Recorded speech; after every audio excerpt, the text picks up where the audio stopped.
In light of what is happening in Bilad Sham, I thought that one of the things that I should do is to discuss some of the ahadith, some of the traditions that are going around that we should be aware of with regards to the modern realities. That is because when it comes to the signs of the Day of Judgment, Bilad Sham, or this area of Syria, it plays a very vital role. And there are many traditions about Bilad Sham. And today we will be discussing not the authentic ones, but some of the ones that are very weak or fabricated, but are very common on the internet. Because we should warn against the weak and the fabricated traditions, because too much is being read in, and people might become absorbed in trying to recreate what they think the hadith says. And this is a common problem throughout history. So today's brief lecture is a summary of some of the more common, fabricated, or very weak traditions that I've seen being circulated on Twitter, on WhatsApp, on Facebook, regarding the current situation in Bilad Sham. And by the way, we don't need weak and fabricated traditions. We have enough in the Quran and in the authentic Sunnah to tell us of the blessings of Bilad Sham. I just recited in Salatul Isha the whole verse about Allah subhanahu wa ta'ala mentioning that al-ardh allati barakna hawlahu, that subhanalladhi asra bi'abdi laylan min al-masjid al-harami ila al-masjid al-aqsa, that the masjid al-aqsa alladhi barakna hawlahu, everything around Masjid al-Aqsa is Mubarak. And Allah calls it al-ardh al-muqaddas, and Allah calls it the Holy Land. And the Prophet ﷺ said in a number of authentic traditions, he said that, oh Allah, bless us in our Bilad Sham, bless us in our Bilad Sham, barik lana fi shamina. And he said this when Bilad Sham wasn't under Muslim control, it was under Roman control. And he said this is supposed to belong to us because this is where the prophets walk, this is the Holy Land, it belongs to us. So we don't need weak and fabricated traditions, and yet we find them commonly circulating amongst the masses. Now, before I get to one or two examples, very brief introduction. I know I've spoken about this a lot of times, but still, a quick, very quick refresher course. Why are there so many, weak and fabricated traditions? We need to understand the science of hadith is a very different science than any other science known to mankind. It is a unique science to the Muslim Ummah. No other tradition invented a tradition or a science like the sciences of hadith. There is the unanimous consensus of the scholars of Islam that the sciences of hadith are one of the unique contributions to human civilization that only Muslims have done. Jews did not have it. Christians did not have it. They didn't have a mechanism to sift what their prophet said, the good from the bad, the weak from the authentic. They had no mechanism. And we see this reality. As for us, from the time of the Sahaba Tabi'un, from the earliest of times, Muslims understood that we need to figure out how to separate what the Prophet ﷺ actually said from what is being attributed to him. Why? Because the Quran was compiled in the life of the Prophet ﷺ, and within a year after he passed away, Abu Bakr as-Siddiq radiallahu anhu made the official copy of the Quran from Fatiha to Nas. As for hadith, hadith was organic. Hadith was not compiled in a book because it was not possible to compile in a book. Because the Prophet ﷺ spoke for 23 years. Sahaba heard him throughout his life. And so as the Sahaba spread, the knowledge of what they heard also spread. So you had Sahaba spreading a hadith where they went. But along with the Sahaba spreading what the Prophet ﷺ said, you had people fabricating. You had people who wanted to, figure out a mechanism to justify their theological deviation, their political deviation, or their own interpretation. And they made up statements attributing it to the Prophet ﷺ. Along with this, you had another factor, and that is the normal reality of faulty memory. Can you imagine a simple example? If all of your family came together and began recollecting memories of your great-grandparents, let's say the legends that came down, right? For sure, all of your, cousins, second cousins would have some stories exactly the same. And then within yourselves, you'll have a little bit of difference. And then maybe one person will have a completely unique story. Maybe he messed up, he got it from another source, and he attributed it to your great-grandfather by an accidental mistake. It wasn't fabrication. Same thing happened with the hadith of the Prophet ﷺ, where you had intentional fabrication, and then you had faulty memories, people who don't know that well. And then you had the huffaz, the mutqinin, the scholars of hadith. So a science was developed called the science of hadith. And slowly but surely there was a sifting that took place.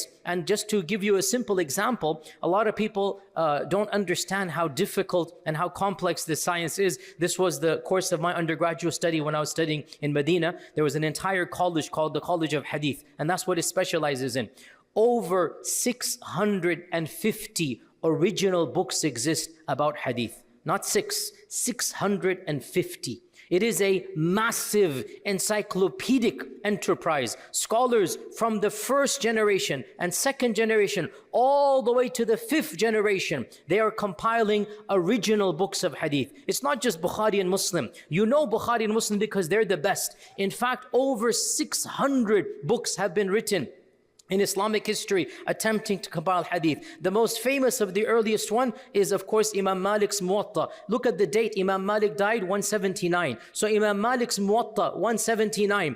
And then of the latest books, for example, the Mustadrak of Al-Hakim or the Sunan of Al-Bayhaqi, 458 Hijrah. So from 179 to 450, that's not the end. There's even some written in the beginning of the 500s, which is giving you one of the famous books written. Al-Bayhaqi, you hear it? He died 458. Imagine 458 to 179, 300 years difference, right? From the first to the last. Between the two, geographic regions, you had scholars in Yemen, you had scholars in Samarkand, you had scholars in Egypt, you had scholars in Mecca and Medina, you had scholars around the world, each one of them compiling. Now you have a large corpus of books, and you have to sift through them. And our scholars categorize these books. That's why out of these 600 plus books, 6 of them became more famous. They were considered to be the more authentic. And of these 6, 2 are the most authentic by pretty much unanimous consensus, because their criterion were the strictest, that is Bukhari and Muslim. Now, long story short, I'm not going to teach obviously the sciences of hadith, but I will give you the reality, the end result. I'm going to give you the end result. How do you know if a hadith is authentic or not? The same way, how do you know which position of fiqh to follow? You have to ask the person whom you trust. That's all. There is no other way to do this. It's not your area of expertise, so you have to go to somebody whom you trust. And understandably, just like in any discipline, you're going to find a spectrum of opinion. Therefore, don't be surprised if a certain preacher or a speaker gives a hadith and says, oh, this is a good hadith, it's an authentic hadith. Another preacher says, no, this is not an authentic hadith.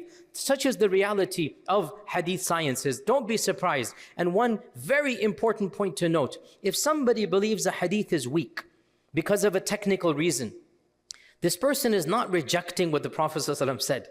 That's absolutely incorrect. The person is saying, I don't believe the Prophet ﷺ said it. There's a big difference between the two, right? One scholar might say, this hadith is authentic. Another scholar says, no, I looked at this chain and I think this is weak. It's a technical ikhtilaf. So to reject a hadith because you think it is weak is not a rejection of what the Prophet ﷺ said. It's a rejection of him having said it. You see the difference between the two, right?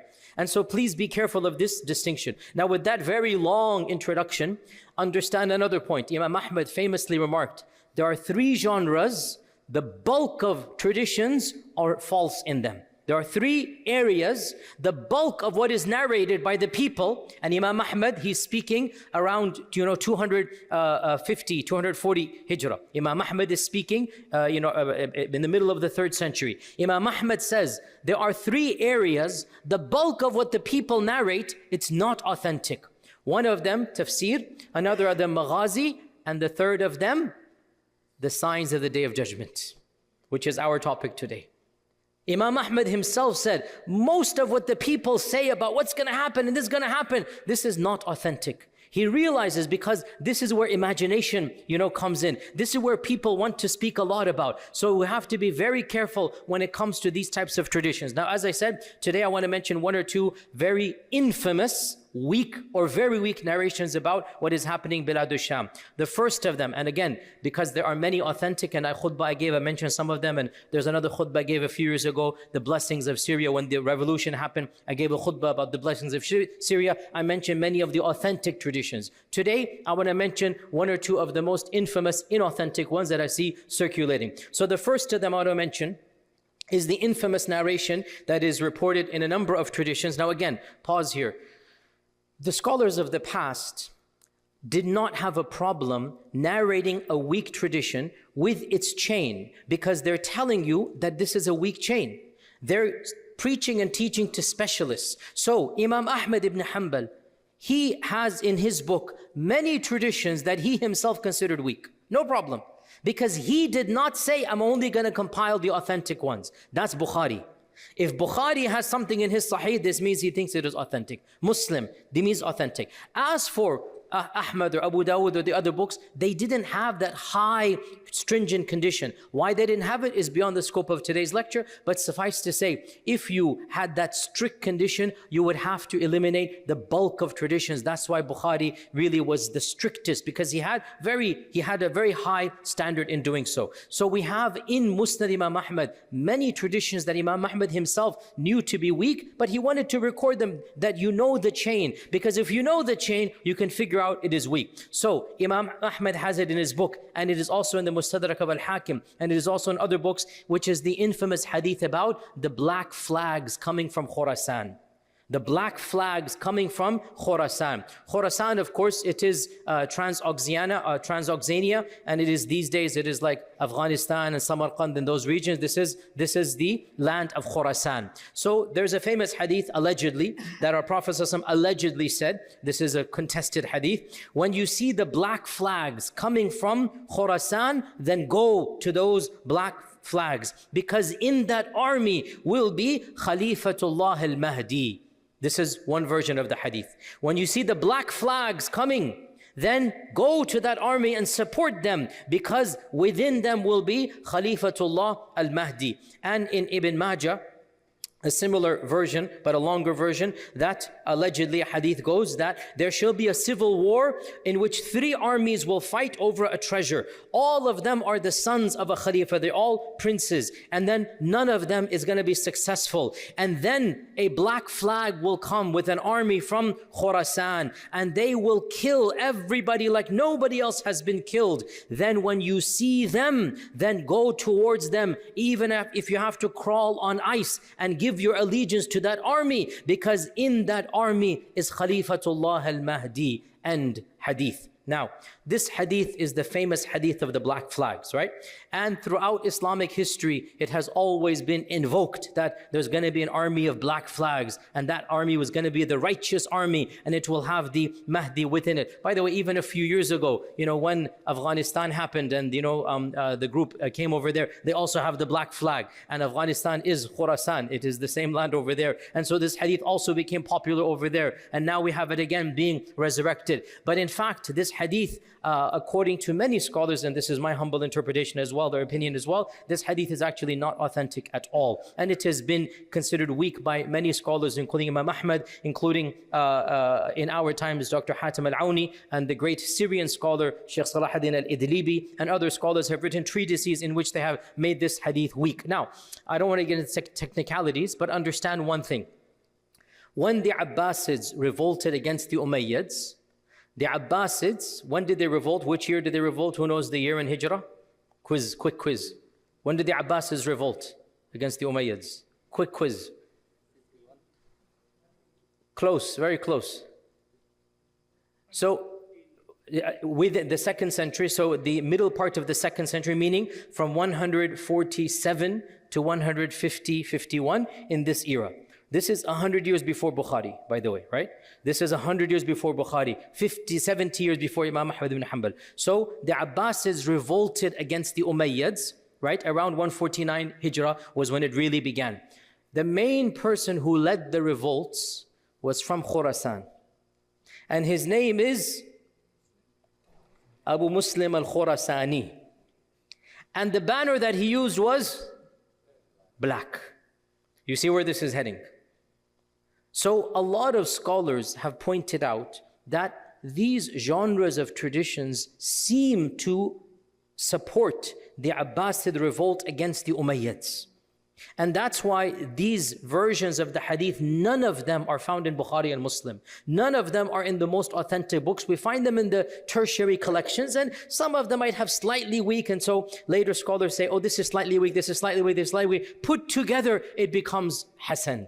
This is the opinion of some of our scholars. We respect that. Other scholars say, actually, not only is every chain quite weak, but the content of it, it just goes against it's fihi nakara, they say, it's reject, because it seems to very much, coordinate, if you like, or act as a instigator to the Umayyad and the Abbasid warfare that took place. And in fact, that's why Ibn al-Jawzi famously considered this hadith to be fabricated. Ibn al-Jawzi considered this hadith to be absolutely fabricated, and he put it in his famous book, Al-Mawdu'at. And this notion of the Abbasids using this, by the way, it was actually so common in their time, they were the ones using this hadith as well, that in fact, Al-Mansur, who is the real founder of the Abbasid dynasty, he's the one who founded the city of Baghdad. Al-Mansur named his son Abdullah al-Mahdi. He named his son al-Mahdi Abdullah, and his name is, his name is Muhammad, and his name is Muhammad. His name was Abdullah. Mansur's name is Abdullah. So his son was Al-Mahdi Muhammad ibn Abdullah. And Al-Mahdi became the Khalifa after his father, because the father quite literally wanted this hadith to apply to his son. Quite literally. He named his son Al-Mahdi, and he named his son Abdullah, and his name was he named his son Muhammad, and his own name was Abdullah. So Muhammad ibn Abdullah, because another hadith says, the Mahdi will be called after me. The Mahdi will call after me. So the Khalifa Al-Mansur quite literally wanted to enact a Hollywood script from these hadith. And he named his own son Al-Mahdi, because he was hoping that his son would be the actual Mahdi that Allah sent. And Al-Mahdi, by the way, is the father of Harun al-Rashid.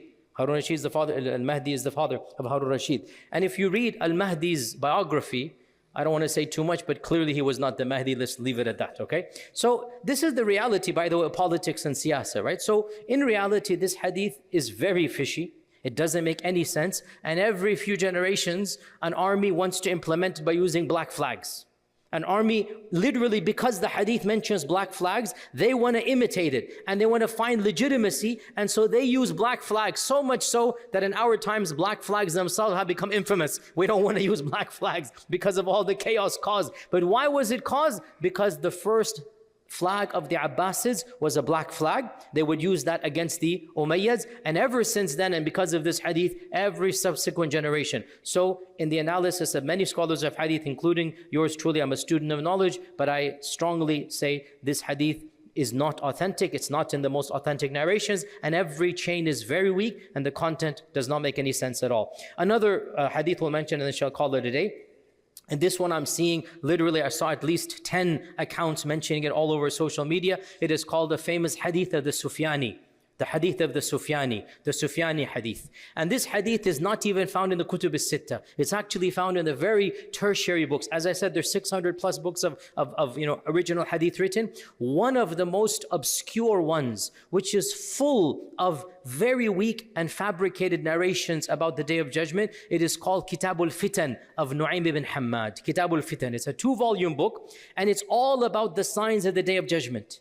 And it is well known to be full of extremely shady, very apocryphal, very dubious hadith, which just too vivid, too much detail. It's not a source book at all, but of course it exists. And this narration of Sufyani is found in that book, Kitab al-Fitan, is found in this book. And it reads as follows, that the Arabic is very long. يَخْرُجُ رَجُلٌ يُقَالُ لَهُ السُّفْيَانِي, that a man will come who shall be called a Sufyani, from a Sufyan. A man will come, he will be called a Sufyani, and he will come from the depths of Damashq, of Damascus. By the way, Ibn al-Jawzi, Ibn al-Qayyim, Ibn Taymiyyah, other scholars say, any time a hadith is very specific about the future, know that it is fabricated. One of the signs of fabrication is that it mentions names and dates and specific occurrences. Our Prophet didn't speak like that. He spoke in generalities about the signs of the Day of Judgment. So now you have, there are a hadith that mention, in the year such and such this will happen. There are hadith that mention right now, from the land of Damascus, a man by the name of Sufyan will come out. It's not something that is normal in authentic hadith. These are signs that this hadith is, very fishy. So the hadith goes on, alleged hadith. A man will come from Damascus, from the depths of Damascus, by the name of Sufyan. The majority of his followers will be from the tribe of Kalb. He will kill everybody to the extent of ripping open the bellies of women and killing the unborn children. Then the tribe of Qais will gather against him, and he will kill all of them, leaving no one to be able to prevent the harm that he is doing.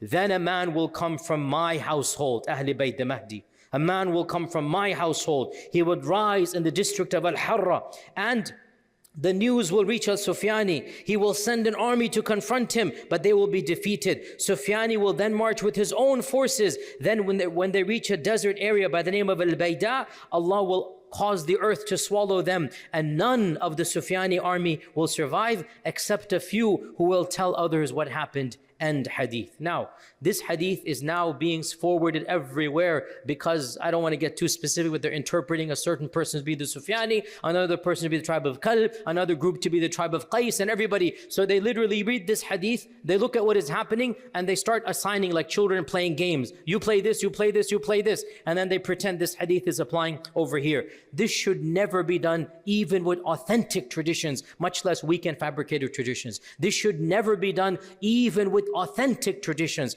Our scholars unanimously say, never take something that you find even in authentic hadith and presume that an incident in your generation is exactly what the Prophet referred to. How do you know? Could be another generation. You may interpret, you may say maybe, but never categorically link, because history has shown every few generations something happens, and great scholars link an authentic hadith with what happens. Turns out they were wrong. In fact, even the Sahaba, they thought that Dajjal was amongst them.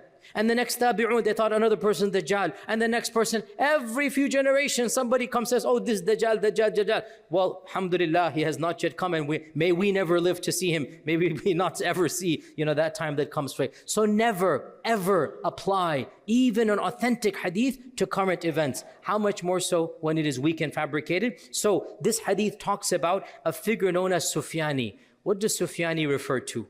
From the descendants of Sufyan, Abu Sufyan. And right then and there you realize something is fishy here, right? Because the Umayyads were despised by many groups of people, especially those who supported the Ahl al-Bayt. And so the notion is, not that I'm defending the Umayyads or criticizing, I'm just being factual right now. The Umayyads have a lot of good and they have a lot of bad as well. Just look at what they've done, a lot of good and a lot of bad. This is the reality, right? So I'm not defending, I'm not criticizing. I'm telling you factually, the Ahl al-Bayt, the supporters of the Ahl al-Bayt, the Shia to Ahl al-Bayt, they obviously did not like the Umayyads at all for many legitimate reasons. And so to say that there will be a civil war between a Sufyani and between an Ahl al-Bayt, automatically this is the reality of what was happening for the first 100 years of the Umayyad rule. Multiple civil wars between Hussein and radiallahu an and the Umayyads, and between Zayd and the Umayyads, and between so many times between so many of the Ahl al-Bayt and between the Umayyads. And then the Abbasids, I'll teach you a little bit of history, you should know this bit. The Abbasids, they double-crossed. They're politicians in the end of the day. The Abbasids allied with the Shia to Ahl al-Bayt. The Abbasids said, we're on your side. The Abbasids formed an alliance, Shia to Ahl al-Bayt. And then they revolted against the Umayyads. As soon as they got to power, first thing they did, massacred all of the Umayyads. Literally, they invited them to a peace treaty. They invited them to a banquet. Literally, this is one of the most infamous episodes of Islamic history. They promised them safety and security, and then they shut the doors, and they massacred down to every last child. And then they massacred Abu Muslim al-Khurasani, their own general. Their own leader, they killed him, because he was getting too powerful, too popular.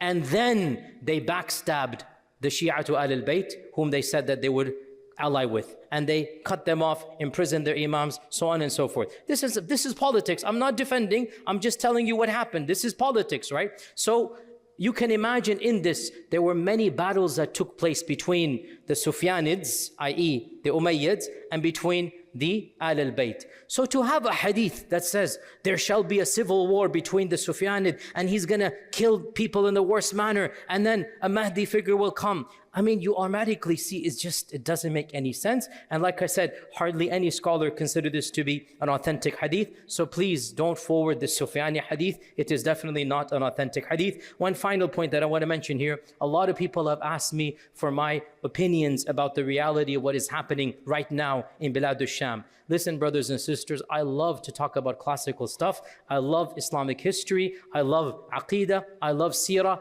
I try my best to not get involved in political analysis because I firmly believe it's not the job of scholars to do so. And when we do so, detailed political analysis of current events, I think our mistakes probably are more than what is correct. And this is something I'm not saying. Ibn Khaldun very famously remarked this. Ibn Khaldun, go read his Muqaddimah. He has a chapter, go check this out. Chapter number 42.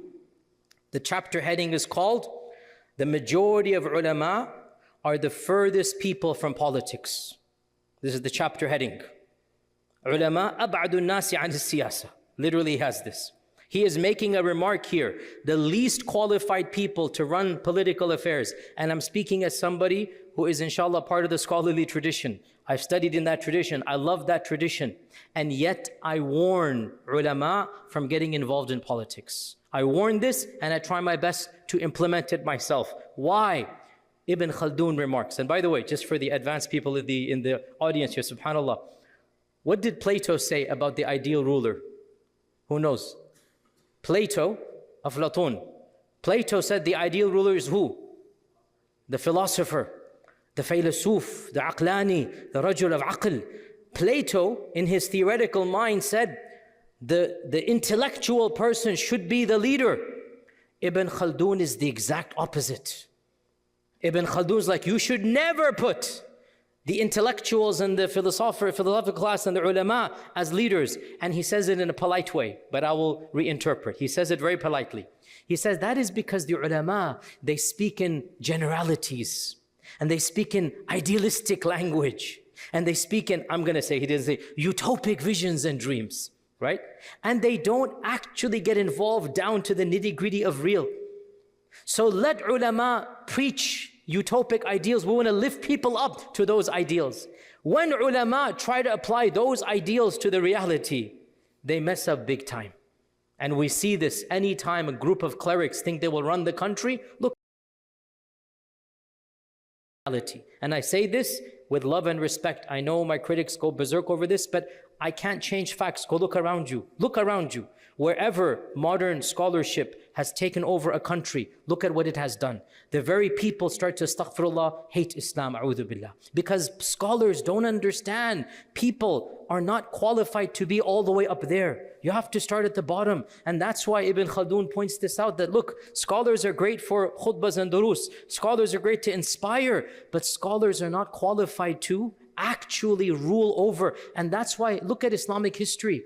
Only in the time of Khulafa al-Rashidun. That's it. That's why they're Khulafa al-Rashidun. That's it. And even they could not, their people could not live up to their standards. That's why what happened. Even in the time of Ali radiallahu anhu, and he was who he was, the people could not live up to that. This is the reality, the disconnect between theory and reality. We see this, and with utmost respect, look at the Arab Spring. I don't want to get too blunt here, but everybody, look at your own countries. The good people who went into politics, where are they now? Where are they? I'm not being too explicit, but you know where I'm from? Look at what happened back there. And look at Egyptians, look at others as well. So my humble advice as a student of history to my brothers in Syria, and I know it's not going to reach them, but it's generic advice. Learn from the mistakes of the last 20 years, rather the last 1,400 years. Learn from history. Learn from history. Don't expect society to become ideal overnight. You have to give freedoms to everybody. We want religious folks to be religious. We want religious folks to be able to preach and teach. But in order for them to preach and teach, you cannot enforce a harsh version on other people. And therefore, levels of freedom for everybody is actually the lesser of two evils. And that's why in America and in Western lands, we can flourish the way we can flourish.